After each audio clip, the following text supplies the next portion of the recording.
Hello, good afternoon sa lahat ng tagapakinig ng Inklinasyon. Happy Chinese New Year sa ating lahat. At alam nyo ba, no, mga ka-Inklinasyon, marami tayong ipinagdiwang pagbuwan ng Pebrero. Di ba, Doc Gina? Ito din yung Yes Love po. Month, di ba? Yes Down po. Syndrome Month, di ba? Rare Disease Week, di ba? Week Hmm. for Intellectual Disability. Pero, ngayon ko lang nalaman, Doc Gina, na ang Oh. Pebrero pala ay Oral Health or Dental Health Month din pala. Kaya, no, sa hapong ito, meron tayong isang espesyal, no, na panauhin. At sa totoo lang, hindi ito biro, no? Ito ang idol ko siya.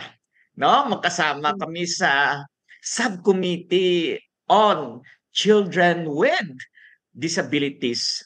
Kaya marami talaga nangyayari nung siya ay umupo na sa aming committee ba? No? At marami kaming napag-usapan. Kaya maswerte, no, ang buong pangkat ng inklinasyon sa hapong ito. Siyempre kasama ko as co-host si Doc Gina Malalisay, si Teacher Aisel, si JM, yung ating mga Terp Cup, no? Si Michi, si Dejeron, ba? Si Art, no? Si Ma'am Celia, at ang iba pang si Jen, no? Ang aming lead convener. Na maswerte tayo sa hapong ito dahil kasama natin ang isa sa mga pinakaaktibo na representante ng Department of Health. So wag na nating antayin. Doc Gina, Yes. ipakilala mo na siya. Yes, Karanil, thank you very much. At ako mismo ay kanina pa nakangiti. Excited sa ating episode ngayong hapon. Yes, mga bago po ang lahat, mga ka-inklinasyon, magandang hapon po sa ating lahat. So, it is a privilege to introduce our guest this afternoon at Inklinasyon Karanil. Walang iba kung hindi si Dr. Manuel V. Ballesteros, a DMD or a Doctor of Medicine in Dentistry. Si Dr. Noel po ay kasalukuyang Chief Oral Health Division, Disease Prevention and Control Bureau ng Department of Health. Kasalukuyan po siyang presidente ng UP Dental Alumni Association or UPDAA. Isa pong consultant ng Pediatric Dentistry Center Philippines sa Dr. Fed Del Mundo Medical Center. Marami pong awards ang ating panauhin and honors na na-receive dito sa ating bansa at maging sa international. Ang ilan po dito ay Distinguished Alumni Award 2021 in Public Health Promotion, University of the Philippines Alumni Association, May of 2022. First prize winner, International Association of Pediatric Dentistry. Siyempre, mawawalan po ba sa ating Philippine Dental Association? Of course not, Karanil. Bright Smiles, Wow! Bright Futures Award Program, PDA Dental Association, of course, yun nga. Hala! Nagkamali-mali yung aking cue. Okay, syempre, dito po sa Philippine Dental I'm sure, Doc, Association. nagkakamali. Hindi naman nagkakamali. Kasi siguro excited ka lang na-introduce yung ating panauhin ngayong hapon. At yun nga po sa international sa Bright Smiles, Bright Future Award Program sa Sydney, Australia. November of 2005. O di ba, Karanil? Mga ka-inklinasyon, let us welcome Dr. Noel V. Ballesteros. Magandang hapon po, Doc. Pwedeng batiin yung ating mga tagapakinig? Yes, Karanil, Doc Gina, Teacher Aisel, magandang hapon po sa inyong lahat. At malaking karangalan na nandito ako ngayon sa inyong show, ang Inklinasyon. Inclusion now na. So, magandang hapon po sa inyong lahat. Yeah. Yes, Good Noel! thank you. Welcome. Kamusta ka na? Karanil, okay ako. Medyo busy sa Department of Health pero nakakayanan naman, no? Marami tayong pinaglalaban ngayon, lalo na ho sa larangan ng oral health at nutrisyon. Oo, so Nakikita ko nga, Doc, sa mga post mo. Ang sipag, actually, Doc Gina, ang sipag Hmm. ni Doc Noel mag-post ng mga ginagawa niya, no, patungkol sa Department of Health. So mamaya siguro Okay. ikikwento yon ni Doc Noel. Pero bago niyan, siguro, Doc Gina, tingnan muna natin si Doc Noel. Doc Noel, bakit pinili mo na maging dentista? Maging dentista, right? okay, actually hindi ko siya pinili. Kumbaga Doc, Bakit naman? napilitan lang kasi alam nyo, pamilya kami ng mga doktor. Ngayon yung tatay ko Ah, at kaya, nanay ko, mga doktor din. Ayoko yung maging medical doctor kasi nga nagpupuyat yung 24 hours. Gusto ko, right. tawagin pa rin akong doktor pero office hours. Wala akong mapili noon kundi dentistry. Sa totoo lang, maraming beses na gusto ko mag-quit ng dentistry kasi feeling ko hindi Ah, para sa akin. Pero as I went along, parang tinadhana na talagang dito pala ako. Ngayon nakita ko na, right. lalo na sa Department of Health, talagang dito ako tinadhana, kaya lahat may rason. So, nandito ako ngayon.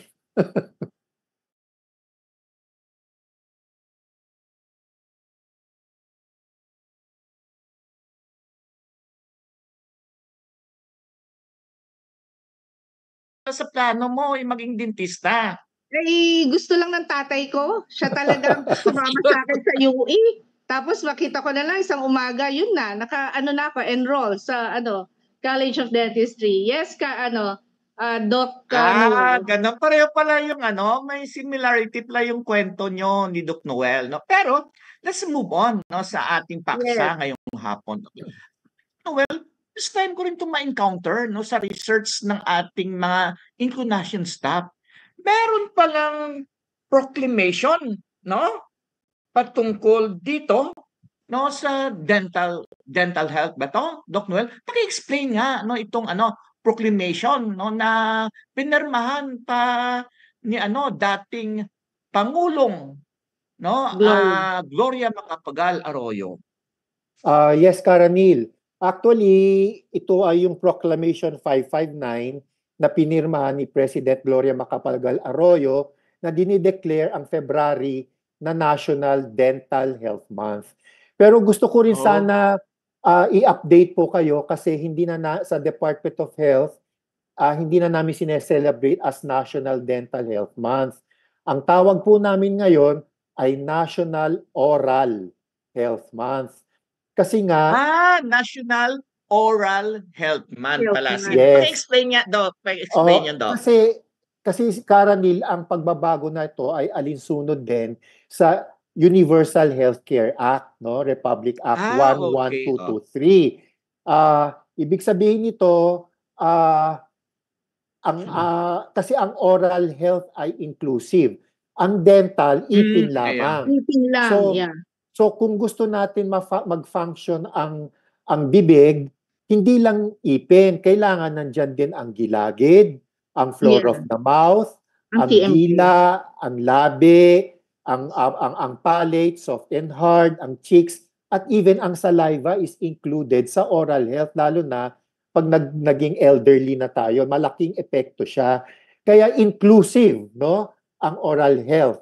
At saka ito na yung bagong direksyon ngayon, alinsunod sa Universal Healthcare Act na pinirmahan ni President Duterte noong 2019. Ngayon na lang nagte-take off po yung UHC. So National Oral Health Month na tayo. Apo. National Oral Health Oral Month na Health pala, Month. mga ka-inclinasyon. At Doc Gina, no, Yes. then, kasama din siya sa ating advokasya, di ba? In-advocate natin na dapat lahat ay inclusive. No? So yung Yes. National Dental, lang pala yon, para nakafocus na siya. Pero ngayon, no, oral health na pala, Doc Gina. Doc Gina, Yes. baka maitatanong ka kasi kayong dalawa nakaintindihan dito eh. Kayong dalawa mga dentista eh. Yes, hindi, Karanil. Yun lang, kasi uma-attend naman po tayo as private practitioner sa ating mga local chapters. Ngayon ko lang nalaman po, I'll be honest, na ang ating government Doc Gina, ha? Doc Gina. government dental dentists are din po pala, aktibo din po sa ating Health Month. Yes, Doc. Yeah, syempre, basta si Doc Noel, aktibong-aktibo yan, Doc Gina. Opo. Actually, ang talagang... Doc Noel, no, follow up ng Doc Noel, no, dito, no, sa bago na sinasabi mo na proklamasyon, sino-sino dito yung mga ahensya na naatasan, nakasama ng DOH, no, sa pag-implementar, no, ng ganitong proclamation. Gusto natin malaman yan para, Doc Gina, masingil natin sila, di ba? Tulad din, di ba, ng National Rights Week. Dapat singilin natin sila kasi mandato yon ng mga ahensya, di ba? O sino nga, Doc Noel, dito ang mga kasama natin? Yes, Karanil, kasi yun nga, ang sinusunod natin ngayon ng lahat ng mga ahensya sa health ay sumusunod ngayon sa Universal Healthcare Act or UHC. So Okay. yun ang talagang legal basis ngayon ng lahat ng health, oral health included. At nakasaad dito sa UHC Act, ang lead agency talaga ay Department of Health. Of Health. No, siya ang So lead. kayo talaga, Doc, kayo talaga. Opo. Pero syempre, sinasabi natin, government cannot do it alone. So napaka-importante lalo na yung mga dapat may teamwork, Opo. talaga ng ibang ahensya ng gobyerno at saka mga NGOs, di ba? Opo. So lahat yan, lalo na ang Philippine Dental Association, kasi Yes. marami hong mga grupo sa dental na NGO, nandiyan ang PDA, nandiyan din ang Philippine Pediatric Dental Society, tsaka Yes. meron din palang mga grupo, ang mga government dentists. So ang lead talaga, ang susundin ngayon ay ang direksyon ng Department of Health ayon sa UHC Act. So, Doc Noel, bali ano po ito? Nag-uusap ngayon ang DOH together with the PDA, the Philippine Yes. Dental Association. Opo, Kasi po yung marami. mga na-attendan ko dati is mostly mga private organizations on different LGUs. Yes, Dr. Gina, tama ka.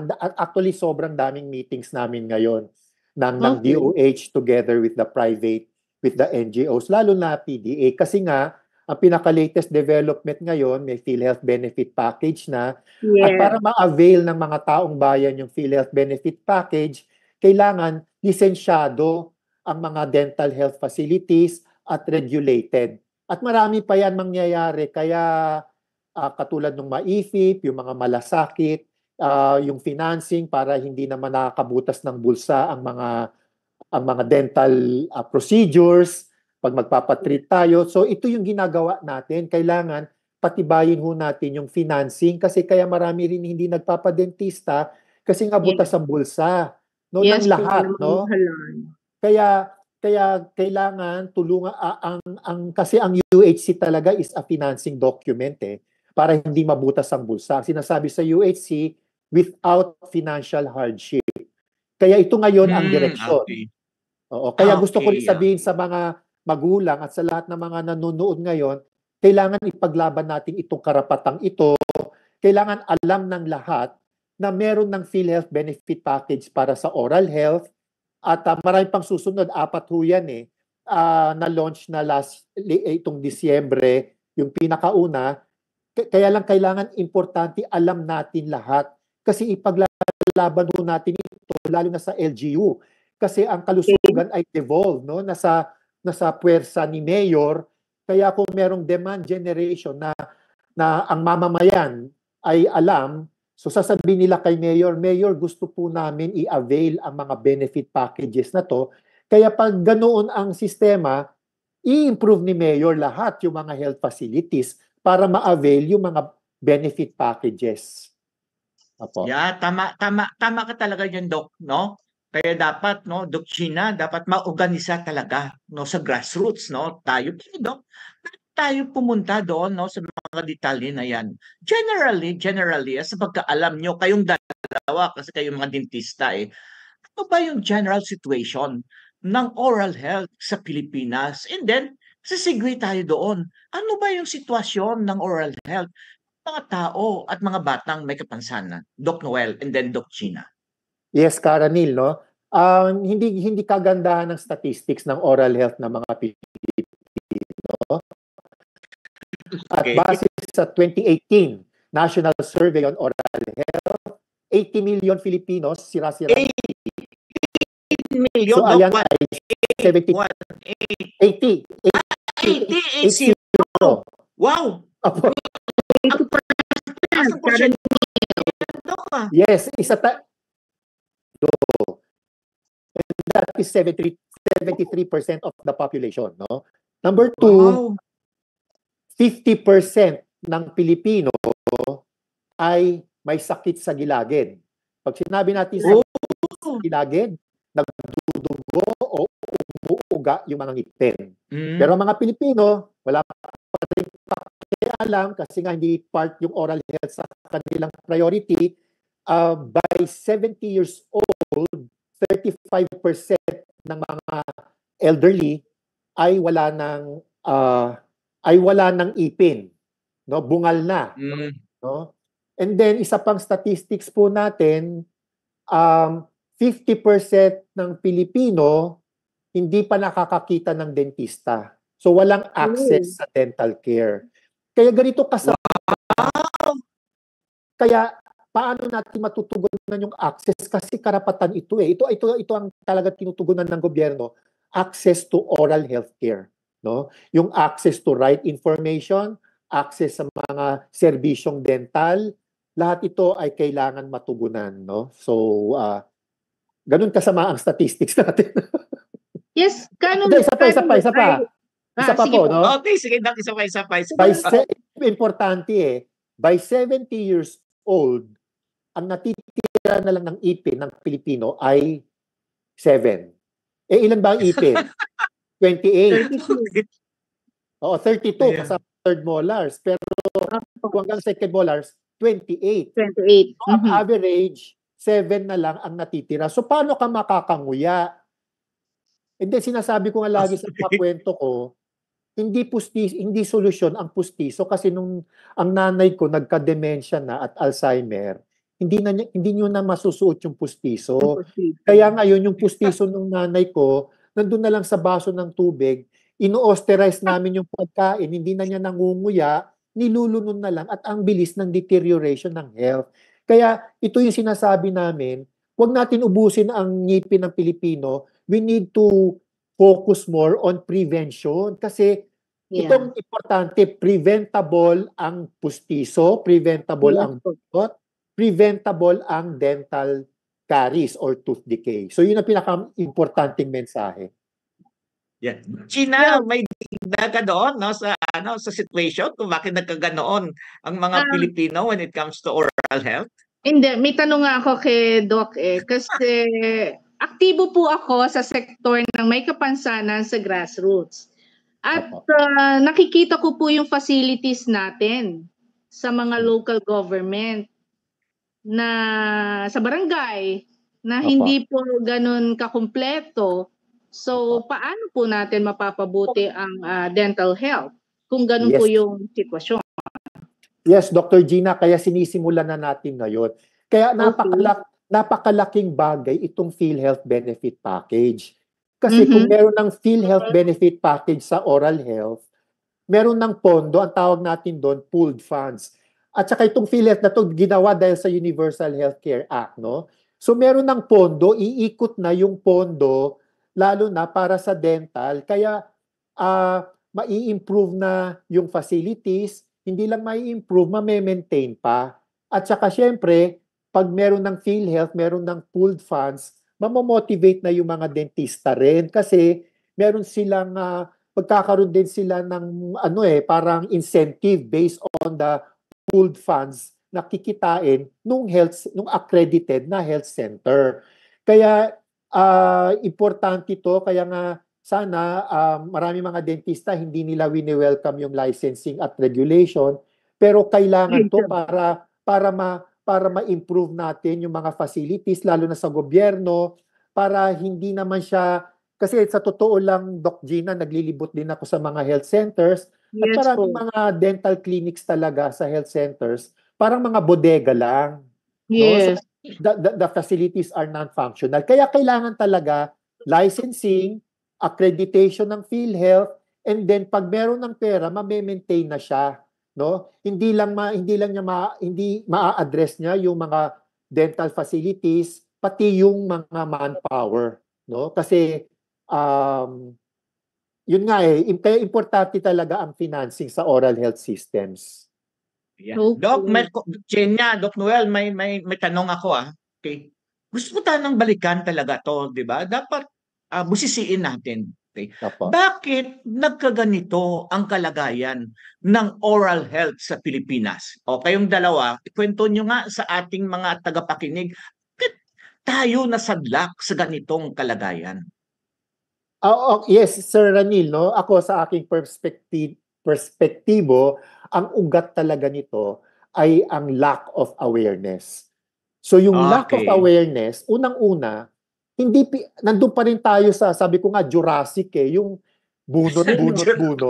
Diba dyan nagsimula bunot. Hanggang ngayon, bunot pa rin. Kailangan iparating natin sa taong bayan na ang pagkasira ng ipin, pati ito sa gilagid, ay preventable, no? Ma-prevent siya through primary care. So yan ang pinakabasehan ng universal healthcare. Importante ang primary care.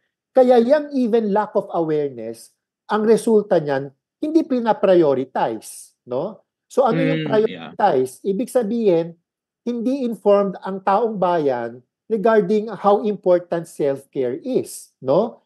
So ano itong self-care nito? Kailangan ang bawat Pilipino, inaalagaan nila ang kanilang sarili na nagsisimula sa bahay. No? So nandiyan nag-include proper nutrition. Alam mo, kaya may campaign kami sa Philippine Dental Association, sugar away, walang tooth decay. Pangalawa, ang tamang... ganda na sugar away without tooth decay. Yes, kasi yung sugar yan ng culprit Pag sugar, acidic yung iyong bibig, kaya matutunaw yung mga ipin. Pangalawa, yung tamang gabay meron kaming ginawa noon sa PDA, yung 7 gabay sa pagsisipilyo at sa screen nyo mamaya. Pangatlo, kailangan routine preventive care. Meron na tayong PhilHealth ngayon, kaya gusto ko sana bawat Pilipino ay ipaglaban itong karapatan ito sa local level. Kasi pag alam ni Mayor na may demand, papagandahin niya yung mga health center, malalisensyado yung mga health center, at mabibigyan ng accreditation yung mga health center para magkaroon ng PhilHealth, routine preventive care. So yan yung 3 primary care na nagsisimula sa bahay, sa komunidad. Kasi ang isang layo ng universal healthcare, hindi sila ma-hospital no? At hindi mauwi sa buhay. Opo. Yeah. Doc Gina, may dagdag ka doon. Sinabi, no? Ano pa yung pinanggalingan? Bakit na tayo nasadlak sa ganitong kalagayan ngayon? Number 1, ang sinasabi ng mga patients ko, expensive. Expensive ang dental care. Ngayon, I keep on telling them, i-compared sa ibang Asian countries as well as Western countries or European countries, pinakamura po ang Pilipinas. Kaya kaya yung mga kakilala kung mga taga-abroad, umuwi pa dito sa napaayos ng mga ipin nila kasi mura daw dito sa atin Tapos ngayon, ang napapansin ko, naghihintay sila na sumakit ang mga ipin bago pupunta sa dentist. Ngayon, by ngayong gabi, I need to see a patient kasi nga po, sumasakit nga daw. Anyways, ang isa sa mga point din is tama si Doc Noel, less priority ang ipin. Akala nila pag nabunot, kadalasan hindi pa yan pinapalitan ng pustiso. So, yun po, kulang talaga tayo sa awareness. Pero among my patient, Doc, kasi practicing periodontics po ako, so far, halos lahat, 90-95% ng patients ko that are coming to the clinic on a regular basis, they don't have the gingivitis or periodontitis. Ito po ay inflammation of the gums. Pamamaga po o pagkaubos ng buto sa ipin, sa bibig. Yun po. I hope nasagot ko yung tanong mo, Karanil. Sundutan ko lang parang dalawa na kayo ngayon, no, Doc Gina, yung guest dito. Kasi kayo yung mga dentista Anyway, gusto natin tingnan sundan ko lang. Karanil, sundan ko lang po yung project kasi parang ibabato ulit ng ang programa sa bawat localities. Tama po ba, Doc Noel? What about the 4th, 5th, and 6th class municipalities? How can they, anong tawag dito, paano sila makakasabay sa gagawin na UHC compliance? Yes, kaya nga meron kaming classification na gagawin eh. Kaya nga merong primary, secondary, tsaka tertiary. Yung primary care, yun yung pinaka-basic na pwedeng gawin even sa mga isolated areas, geographically isolated areas. Yung mga GIDA, Doc, yung mga Opo, GIDA. yung ang tawag namin dito yung low geographically resource. isolated. Low resource settings. Kaya actually, tapos yung secondary care, yun na yung medyo advanced, no? Kaya importante rin matutunan ng mga dentista din yung healthcare provider network. Yun ang ini-establish ni Universal Healthcare Act na merong primary, tapos pag hindi kaya sa primary level, gagawin secondary. Tapos pag sa mga hindi kaya na sa secondary, katulad ng mga oral rehabilitation, yung mga advanced procedures, mga orodental facial trauma, sa tertiary care level sa ospital. Pero yung primary kasi, prevention siya. Kaya ang gusto ko rin idagdag doon sa sinabi ni Dr. Gina kanina, actually, dentistry is not expensive. Neglect is expensive. Pinabayaan. Yes, tama. Kaya ganun ang ugali ng mga Pilipino kasi kung kailan sumakit, kung kailan may emergency. Tapos kasi naranasan ko to doon sa tatay ko rin. Sabi niya, nung nagkaedad na siya, malalagas din naman yan. Ayaw siya magpagamot sa akin na. Kasi malalagas din naman yan. Pero even periodontal problems are preventable through routine preventive care. So yun ang primary. Okay, sige. Kaya nga, Doc, ang ganda, Doc, ng tema, no, ng celebration nito. JM, ipakita mo nga ang tema at basahin, explain ni Doc. No, JM, pakita mo yung pinadala ni Doc Noel, yung tema ng celebration na to. No, kasi napakahalaga din ito. Katulad din to sa mga magulang na may anak na may kapansanan. 'Di ba, Doc? Ano nga, Doc, yung tema natin ngayon? Okay. Ang magiging tema ng Department of Health ngayon para sa buong bansa, pamilya, una kong dentista. Yan, pamilya, una kong dentista. Bakit ganun, Doc? Yung naging tema. Okay. Kasi alam mo, ang good oral health talaga, nagsisimula yan sa first 1,000 days. Pagkabuntis pa lang, kailangan inaalagaan na ni nanay ang kanyang kalusugan kung gusto niya malusog din ang oral health ng kanyang sinapupunan. Ang sinasabi sa amin ng mga eksperto, hindi dapat nagkakasakit ang nanay, ang buntis na nanay, during the first 8 weeks. Kasi yung first 8 weeks na yan, diyan nagfo-form yung mga mouth structures. Kaya marami dyan pagkulang sa folic acid, sa mga vitamina, at nagsisigarilyo at kung ano-ano mga bisyo. Kuminsan yan ang source ng mga oral health problems, lalo na ang cleft lip and palate. No, yung mga kasi nga kulang sa mga hindi napapabayaan, no? Kasi yung first 8 weeks ang pinaka-importante. Diyan nagsisimula at tuloy-tuloy na yan, no? Pagkalabas ng bata, kailangan breastfeeding. Kaya nga hindi formula milk, no? Kasi ang formula milk kasi napakataas ng asukal. Like yung sinabi ko, sugar away, walang tooth decay. And then pagdating ng 2 years old, ganun pa din yung mga complementary foods na mataas sa asukal, sa salt, na talagang nakakapinsala sa oral health. At saka tuloy-tuloy na yan. Maraming mga nanay, sasabihin nila ng pamilya, baby teeth lang naman yan, mapapalitan din naman yan. Yes. That is a big misconception kasi ang baby teeth ang foundation. Pag sirain ang baby teeth, tuloy-tuloy na yan hanggang permanent. Tapos puro treatment na naman tayo, treatment, when actually it can be prevented during the first 1,000 days. That's the most critical, no? Pamilya din, lalo na sa mga children with disabilities, Kailangan Yes, ng actually, Doc, yun yung itatanong ko sa inyo ni Doc Gina. Gaano kahalaga ang sinasabi niyong oral health sa mga batang may kapansanan? Mahalaga ba to? Kasi may mga health situation naman sila eh. Mahalaga ba ito talaga, no, sa mga Karanil, bata at sa oo, mga kasi, taong may kapansanan? oo, lalo na, no? Karanil kasi ako pediatric dentist, no?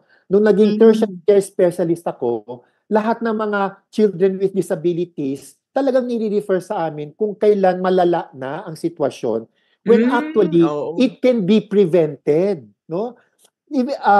Kaya nga importante talaga yung advocacy at kaya yun ang dahilan kung bakit ako maingay sa Facebook. Parang preventable lahat ito.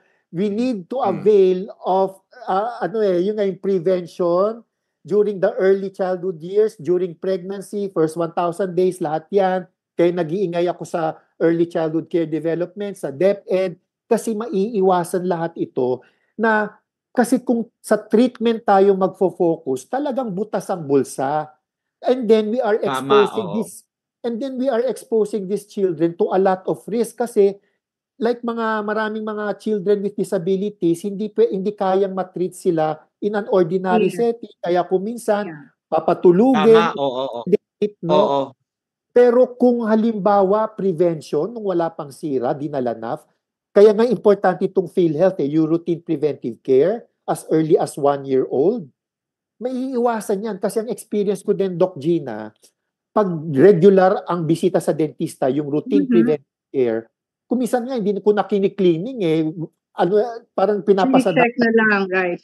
Oo, tsaka walang kahirap-hirap and wala ring trauma. Kaya ito yung aming pinopromote ngayon, yung dental home. Na bawat Pilipino ay may dental home. Ano yung dental home? Serbisyong tuloy-tuloy, continuous service, at serbisyong binabalik-balikan. Hindi lang kung kailan emergency, kung kailan na trauma. Kasi the essence of healthcare, pati sa oral health, is continuity. Yes, I Opo, agree. Yes, ayun. Karanil, sundan ko lang yon. Tama yung sinabi niya eh. Itong recent na ginagawa ko, 5 years old ho yung bata, without disability naman siya. It's just that ubos yung 4 na ipin. So, doktora, pabunot po, no? I don't extract ako, primary molar kung hindi pa siya, primary tooth, kung hindi pa siya intended for extraction, for his age. So, in short, nag-end up po kami ng pulpectomy, yung tinatawag po natin na RC. In layman's term po, RCT ito na para sa bata. So, dahil nagdedede pa siya until now. Kaya yung bata ngayon ho ay, ayun, pinapersuade, iniiba yung pag-iisip na iwasan na yung pagdede. Inumin na lang ang gatas sa baso. Yun po. Yes, Karen Kaya Neil. Dok, napakahalaga talaga, no, ang role ng magulang. Kaya actually kami ni Mrs. talaga, binigyan kami ng guidance ng kanyang ng aming Dentist. pedya. No, na at this time, dapat hindi na magdidede yung bata. Dapat umiinom na siya. Kasi yung ibang mga magulang naman, no, dahil siguro busy, kung minsan kulang sa panahon, no, saksakan na lang ng dede, no? Okay na hanggang nakatulog, 'di ba? May mga ganoon kasi mga paniniwala, no? Siguro yung paniniwala nga din Dok sa about oral health kasi ako sa totoo lang, no, konti na lang yung natira ng ngipin ko. Oo, Oh, oo. Karel, So, um, ano yung mga payo ninyo dito, no, lalo na sa mga magulang, no, na may anak na may kapansanan? Oo, Karanil, idadagdag ko lang doon sa sinabi mo kasi maraming batas din pala. Ngayon ko lang na-discover nung nag-DOH ako, maraming batas na kasama ang oral health katulad ng first 1,000 days. That is very critical. Okay. Kailangan talaga ma-incorporate ang oral health para i-train yung mga nanay na after feeding, cleaning, no? And Oo, then oo, meron oo. ang DSWD, meron silang batas, meron silang programa, yung Parent Effectiveness Service Act. Yes, oo, kasama 'yun Dok sa conditional cash transfer, 'no? Dapat Opo, mag-attend sila ng Parents Effectiveness Seminar. kaya nga ang ganda-ganda noon, kaya parang yan yung diyan kami e-enter ngayon, no? Na increase awareness para ma-include ang oral health doon bilang pamilya, una kong dentista kasi nasa ano talaga eh. Tsaka alam naman natin kung ang nanay, ang tatay wala ring pakialam sa oral health, tuloy-tuloy na rin yan, pati yung mga bata wala na ring pakialam, no? So nagsisimula talaga sa nanay at sa tatay. At saka ito rin gusto ko sabihin, no, lalo na doon sa first 1,000 days, natatransmit pag bulok ang ngipin ng nanay, may vertical transmission of the disease from the mother to the baby. So doon pa lang yung transmission, this is supported by studies. Pag bulok-bulok ang ngipin ng mga magulang, prone na rin sa dental disease yung bata. Kaya ito yung challenge eh. Nagsisimula talaga sa pamilya. We need to strengthen family, tsaka lalo na yung empowerment of the family to take good care of their health. Yes, parang sige, si Doc Gina, sige.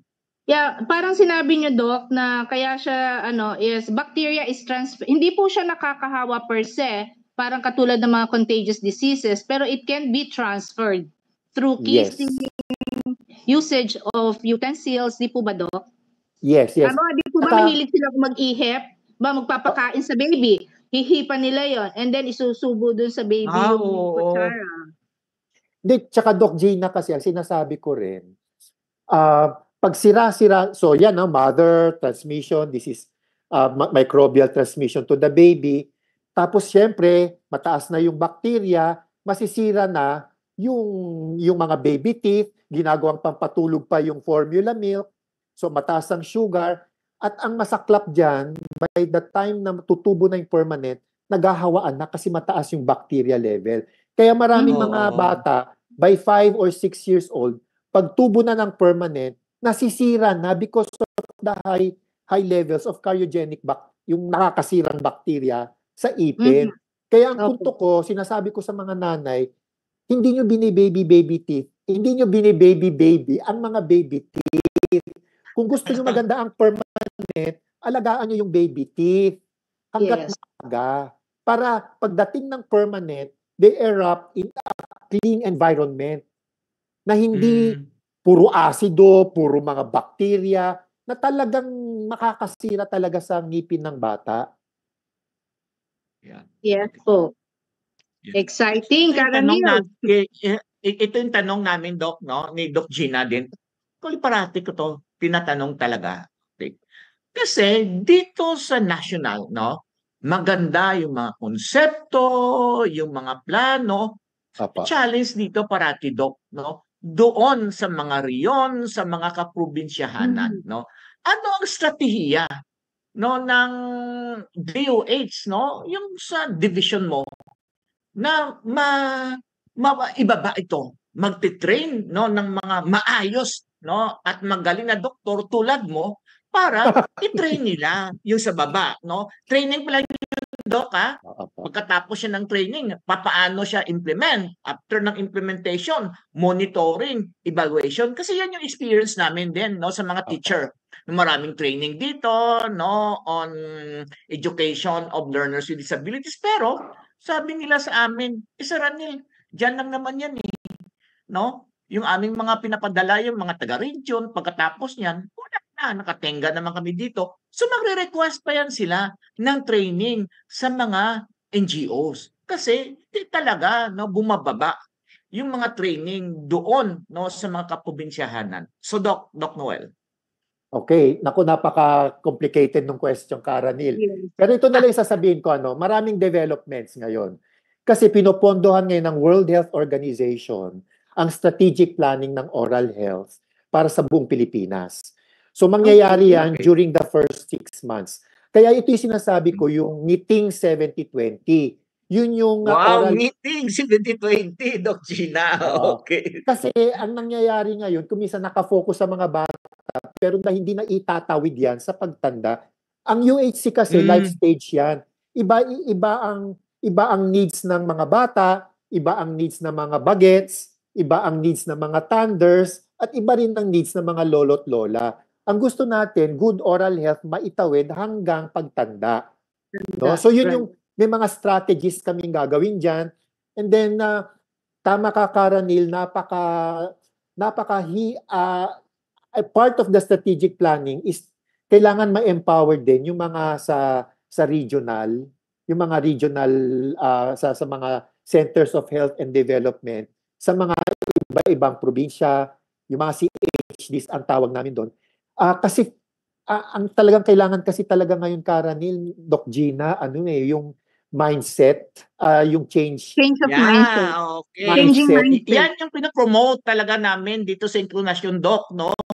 Tingnan natin, no, from the human rights perspective. Kasi Yes. karapatan pinag-usapan natin. Hindi tayo charity dito, nabunot-bunot lang, di ba? Yes, Bibigyan ka yun ng eh. ganito. Dapat, okay, karapatan to. Yung health ay isang karapatan. Opo, yun. Kaya kailangan talaga matrain talaga, makapacitate lahat, no? Multisectoral kasi to towards prevention. No? Katulad dito ngayon, we are empowering the public na preventable itong mga to at kaya nating gawin to kung sama-sama together. Hindi kaya ng DOH alone.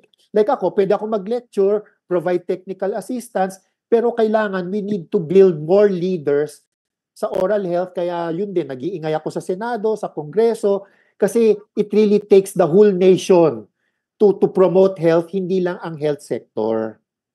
Yes, Samahan ka dyan, Dok, namin. Sabihin mo lang, no? Sasamahan ka namin sa Senado at sa Kongreso. No? Salamat, Karanil. Karanil. Yeah, Si Doc Gina lagi yung sumasama. Sa Kongreso. Kaso karapatan ng mga tao may kapansanan yung mostly topic ko. Kung sakali, oral health.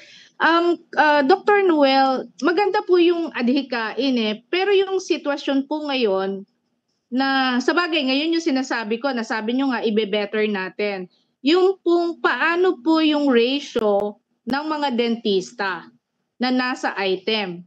Yung po kasi, di ba, like nagpunta kami sa Matnog, Sorsogon, and mamaya babalikan ko po yung sa dental mission. When we do dental missions, we do not do, extractions only. Meron po tayong oral prophylaxis. I do the oral prophylaxis mismo kasi nga po practicing periodontics ako, and then the rest is yung mga simple restorations. Ang point ko po is dun nga ho sa far-flung places kulang ng dentist. So ano po yung ginagawa ngayon ng dental health? Tapos isa pa po na question is parang the dentist only work for like half day. Parang every other day pa o certain days lang in every barangay. So, paano natin yun mariresolve? Okay, napakalalim niyang problema na yan. Kasi hindi lang dental facilities. Nilalagay mo sa alanganin si Doc Noel. Hindi, sasagutin ko yan. Siyempre yung future nga. Makakatulong tayo dyan, promise, Karanil. If I can do it as a private practitioner na may kapansanan, di ba much more doon sa mga dentistang wala namang kapansanan. Yes po. Correct ka dyan. Okay. Hindi kasi kayo nga, hindi lang dental facilities ang problema, pero pati yung manpower. And this is part of our the service providers. Opo, yung manpower is very important kasi ang ratio talaga ngayon, there's only one dentist for every 52,000 Filipinos na talagang kulang na kulang. Kaya kung magde-depend tayo sa dentista, it will not address the dental caries program, the dental caries and the oral disease. Kaya nga importante talaga, like yan, pamilya una kong dentista, napaka-importante nun kasi prevention. Ang dentist talaga towards treatment, pero kung nakafocus tayo sa treatment, talagang hindi matutugunan ang problema. At saka, actually, pag treatment, talagang hindi siya inclusive kasi not everybody can afford dental treatment. Yes, no? Kaya importante ngayon, doon sa manpower problem, kasi ang batas talaga, ang sinasabi, like yung simpleng cleaning tsaka fluoride varnish application, kailangan daw dentista. Mismong yung batas, prohibitive. Pero sa ibang bansa, ang mga midwife, ang mga nurse, pwede na sila ng routine preventive care. Pero dito hindi pa. Pero at least, ako kasi ang mantra ko sa DOH, hanggang saan abot ang 20 pesos ko eh. Kasi, hindi, baka okay talaga si Doc Noel, di ba? Hanggang kung saan naabot ang 20 pesos ko. Kasi gobyerno hindi ang solusyon hindi overnight, baka pang matagalan, baka wala na ako dito sa mundong ito. yung solusyon umaandar pa. Pero at least may ginawa tayo. Katulad niyan, ang dental hygienists are very important to provide routine preventive care. Tapos we need to inspire dentists to go into public health. Kasi bukod sa ang ratio is 1:52,000, lahat private at nagsisiksikan lahat dito sa Sa cities. Metro Manila Kaya yan. actually, Doc Gina, hindi...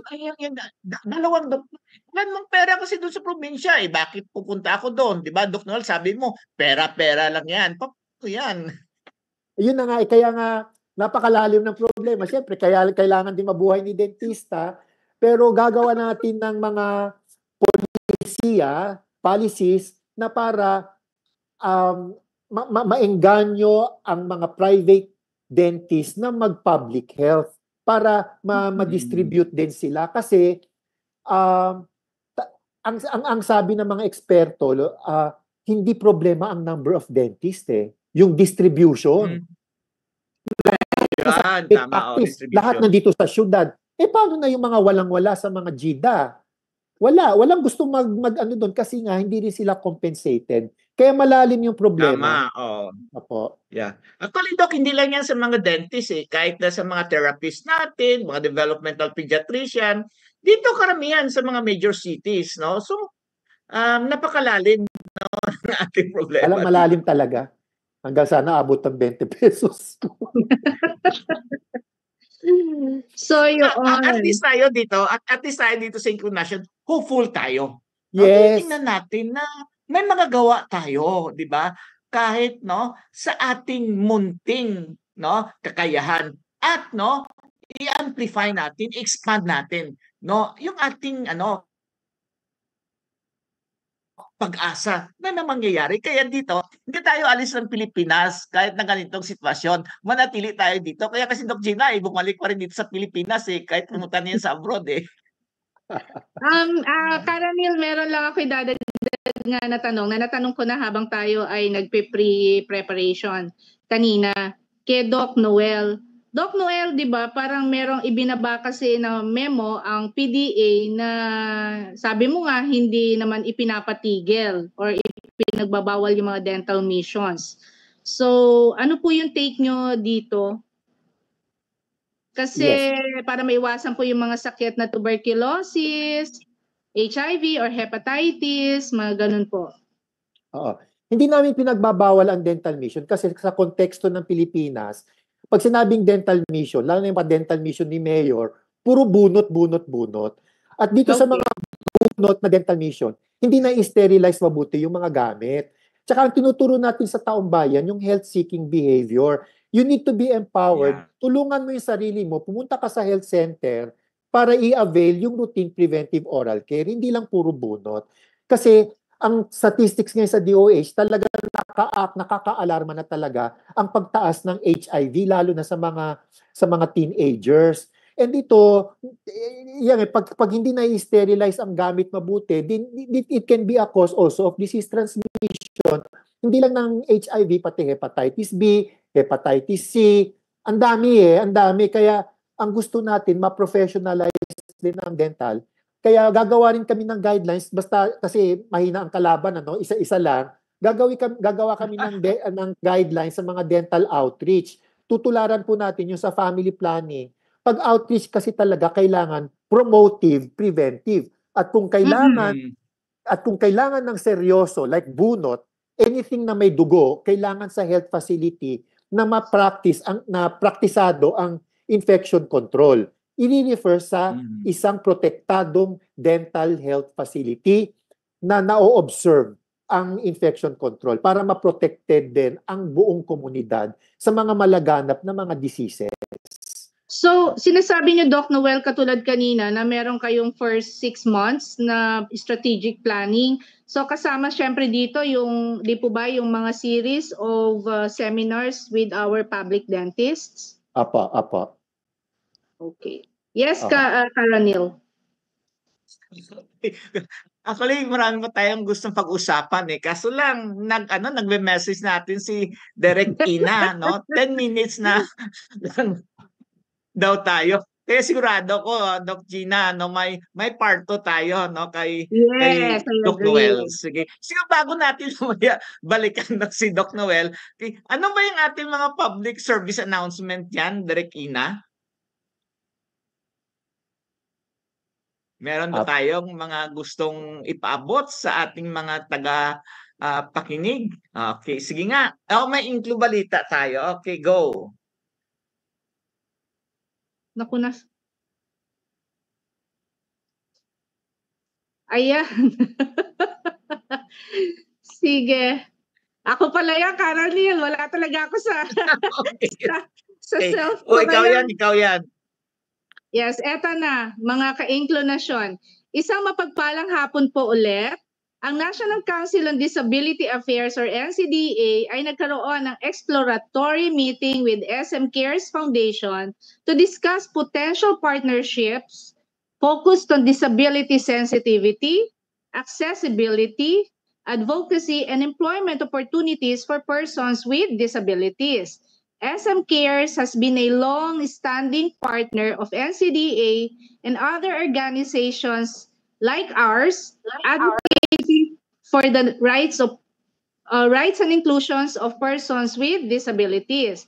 Ang pagpupulong ay pinangunahan ni NCDA Executive Director Glenda Relova and Mr. Randy Calcena, Officer in charge of the Program Management Division. This collaboration aims to further promote inclusive initiatives and strengthen efforts in creating a more accessible and empowering environment for persons with disabilities across various sectors. Stay tuned for updates on this meaningful partnership. Ito po si Dr. Gina Laksama na Manalaysay, nag-uulat para sa Inklu Balita. Okay, thank you. Meron pa bang public service? Parang iti-play ata ng Ito magandang nila natin video. para mamaya na Direk Ina, yan. Oo, Yan. pakinggan niyo yan. It's hard to accept knowing that the condition is lifelong. Our dream for her were shattered. What made you continue the home-based program and being the teacher of Mimi? However, the home program helps a lot for us, for me and Mimi. And when we see the improvement, it's worth to take the risk. A home-based program is a worthy program. Kaya nyo naman eh. Kailangan lang talaga natin ng time.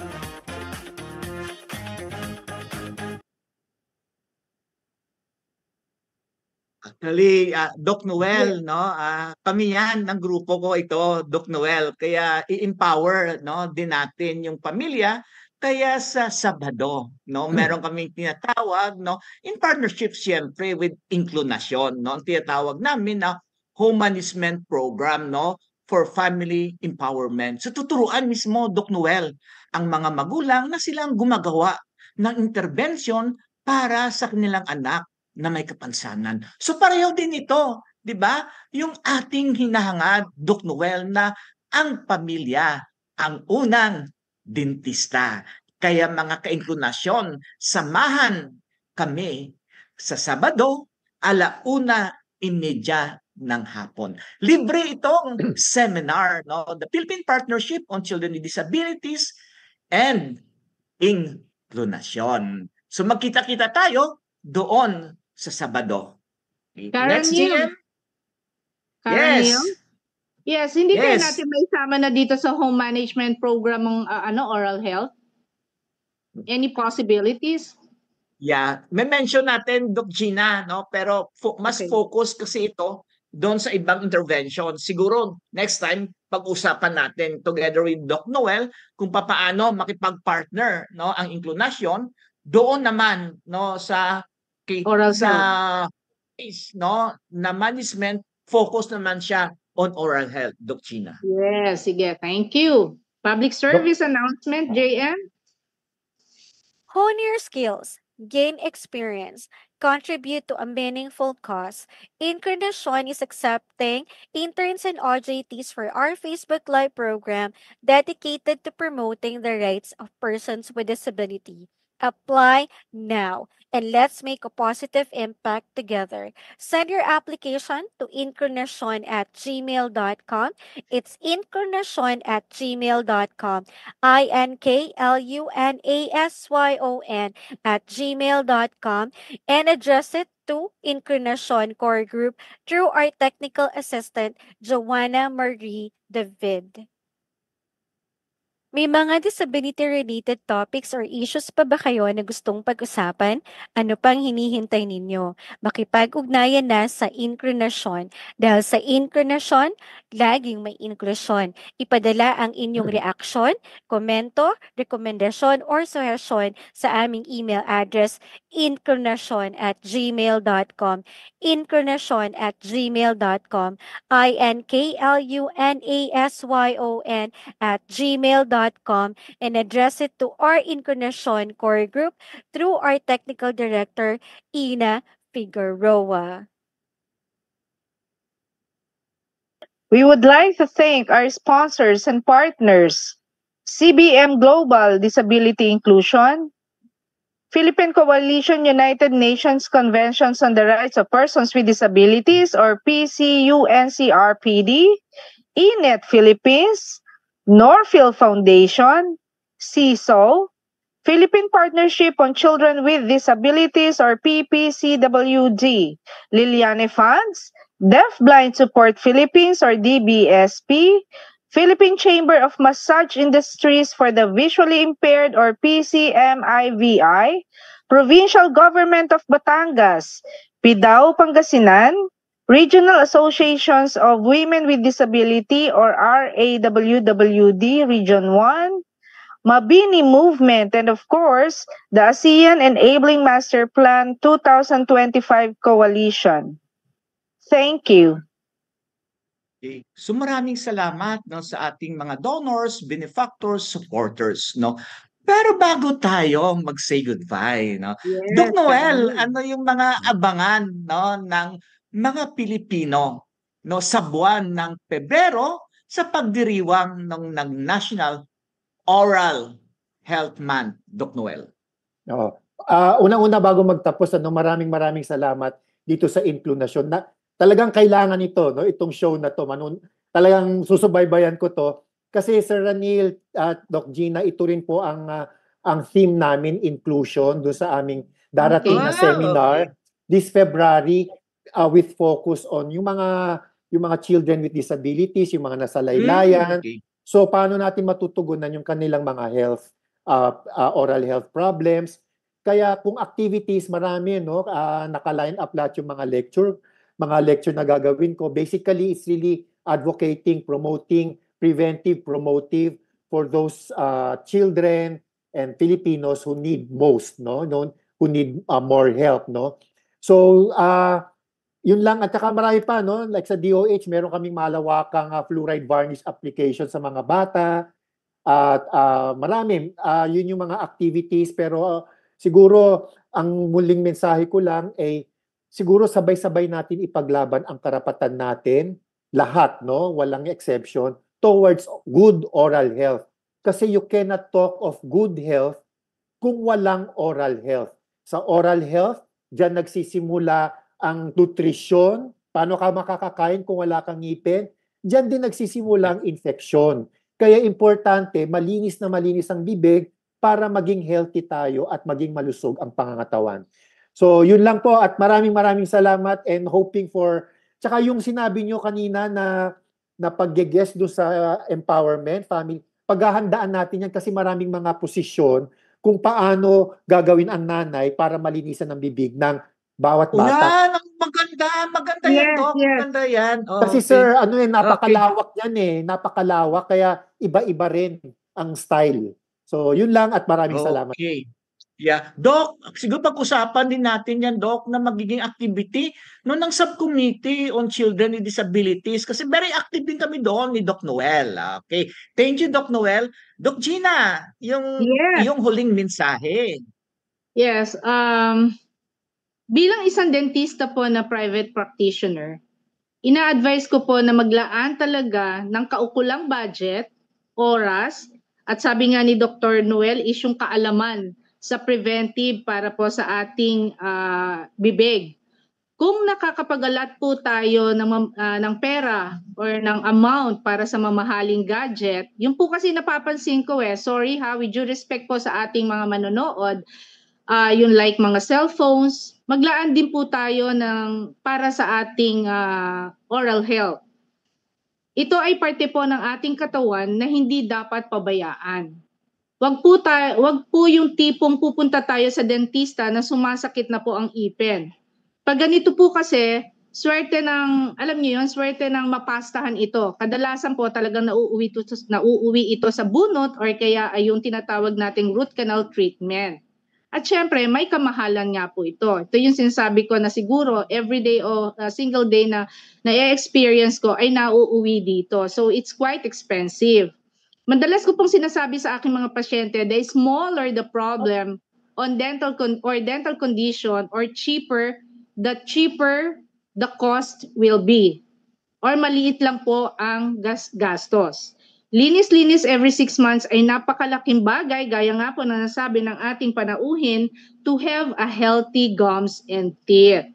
I wanted to commend you, Karanil, Direct Ina, and the rest of the Inclination Core Group at nabigyan nating halaga ang oral health ngayong hapon. At sana nga ay mag-part 2 tayo or mag-part 3. So muli, maraming salamat po sa panonood at pakikinig mga ka-Inclinasyon. Magandang hapon po sa ating lahat. Okay, maraming salamat, Doc China, at saka kay Doc Noel, syempre, sa ating Department of Health, Mga ka-Inclinasyon, isang mahalagang topiko, yung ating pinag-usapan sa hapong ito, Ako din, marami din akong mga realization, insight patungkol sa oral health. Sana ay mapaigting natin yung ating kaalaman sa pangangalaga ng ating oral health. Sinasabi nga ng ating pananahuin at ng Inclinasyon. Okay, na ang kalusugan kasama na ang oral health ay isang karapatan. Pero ang masaklap, hindi lahat ay nakakatamasa ng ganitong karapatan. Kaya, sa pamamagitan ng mga ahensya ng gobyerno, lalo ng Department of Health, ang mga LGU at yung mga private organization katulad ng Philippine Dental Health Association at ng iba pa, ating maisulong, ang general na welfare kasama ng health ng lahat ng mga mamayang Pilipino. Dahil ito, katulad ng ibang karapatan, ay karapatan din ng lahat. At sa pamamagitan ng dito, masabi natin na merong access ang lahat ng mga Pilipino na ating layunin. Kaya nga dito sa Inclinasyon, tayo ay kumikilala na ang mga karapatan ay para sa lahat, kasama na ang karapatang pangkalusugan. Dahil dito sa Inclinasyon, tayo ay naniniwala na dapat walang naiiwan. Dahil dito sa Inclinasyon, ang aming sinisigaw, Inclinasyon, inklusyon, now na.